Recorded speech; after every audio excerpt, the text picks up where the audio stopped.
Aujourd'hui, on a une véritable problématique foncière. 105 000 hectares d'ESA qui ne se sont pas mis en valeur. S'il n'y a pas une véritable réforme agraire en ce qui concerne l'agriculture, pour remettre ces terres en culture et les redistribuer à des jeunes pour s'installer ou d'autres personnes. On connaît le désordre foncier, il y a des moyens qui sont mis en place, que ce soit par le GIRTEC, par la collectivité. Nous, on a mis en place un fonds foncier où on rachète des terres et on le redistribue à des jeunes exploitants, mais sans une véritable politique et une aide au niveau de la régularisation du désordre foncier, on n'y arrivera pas.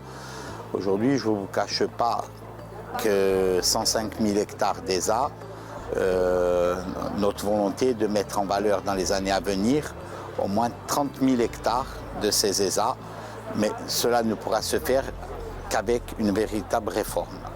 Tous les moyens sont mis en place pour que des installations se passent dans de bonnes conditions, que ce soit les moyens d'accompagnement technique avec la Chambre d'agriculture, l'accompagnement en termes de dossiers, en termes économiques avec les banques, en termes de montage de dossiers avec l'ODARC. Pour le projet d'installation des jeunes, nous avons créé un système où on prend vraiment en compte la dimension de l'exploitation, la dimension du projet du jeune.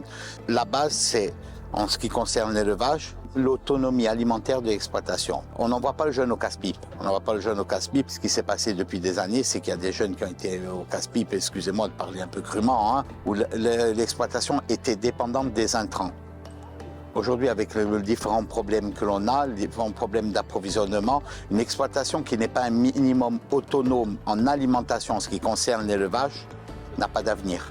C'est compliqué, c'est dur à dire. Donc aujourd'hui, on donne tous les moyens nécessaires à ces jeunes-là qui s'installent en élevage de pérenniser leurs exploitations. En ce qui concerne les petites exploitations maraîchères, pour des gens qui produisent au plus près, parce que on a besoin de légumes, On aide vraiment ces petites exploitations.